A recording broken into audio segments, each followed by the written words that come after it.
প্রেম কিংবা বিয়ে যেটাই করেন, করলে ভদ্রলোকের সাথে করবেন, না হলে সারা জীবন একা থাকবেন। নিজে টাকা কামাইবেন, ঘুরবেন ফিরবেন পরিবারের মানুষগুলোকে নিয়ে, আর সম্মানের সাথে বাঁচবেন। যে মানুষ কথায় কথায় তার মতের অমিল হলে অসম্মানজনক কথা বলা শুরু করে, গালি দেয়, ওইটাই তার আসল চরিত্র।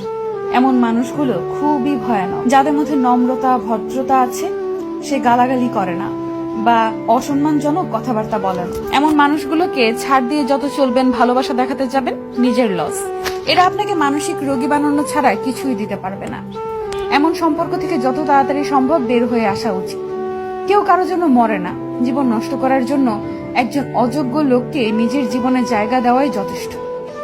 বারবার নিজের অসম্মান হজম করে নিজেকে না মেরে একেবারে এমন অসুস্থ সম্পর্ক শেষ করে নিজেকে মুক্তি দিয়ে দেখেন, আপনার জীবনে উন্নতি হবেই।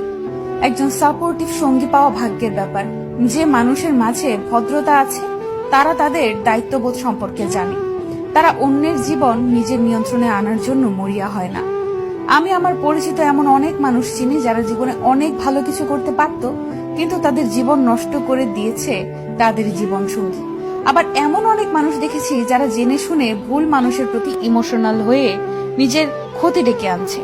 ভালোবাসলে আগে নিজেকে ভালোবাসা উচিত, এরপর অন্য কেউ। ভালোবাসা যদি ভালো থাকাই কেড়ে নেয়, এমন ভালোবাসা দিয়ে কি করবেন? মানুষ চোখের জলের মূল্য ততদিন বোঝে না যতদিন না সেটা তার নিজ চোখ দিয়ে বের হয়। ভালোবাসার সবচেয়ে কষ্টের মুহূর্ত হলো পুরনো স্মৃতিগুলোকে ভুলে থাকা। এই কেমন কষ্ট! না কাউকে দেখানো যায়, না কাউকে বলা যায়, না শুয়ে থাকা যায়, না ভুলে থাকা যায়, না ফেলে দেওয়া যায়। শুধু প্রত্যেকটা সেকেন্ড বুকের ভেতর অনুভব করা যায়। এর নামে কি ভালোবাসার কষ্ট? কখনোই প্রিয় মানুষের কাছে নিজের দুর্বলতা প্রকাশ করবেন না। যদি আপনি প্রকাশ করেন, তখন সে আপনার দুর্বল জায়গায় আঘাত করবে। কখনোই কাউকে বেশি আপন ভাবাটা ঠিক নয়, কেননা কিছু সময় পরে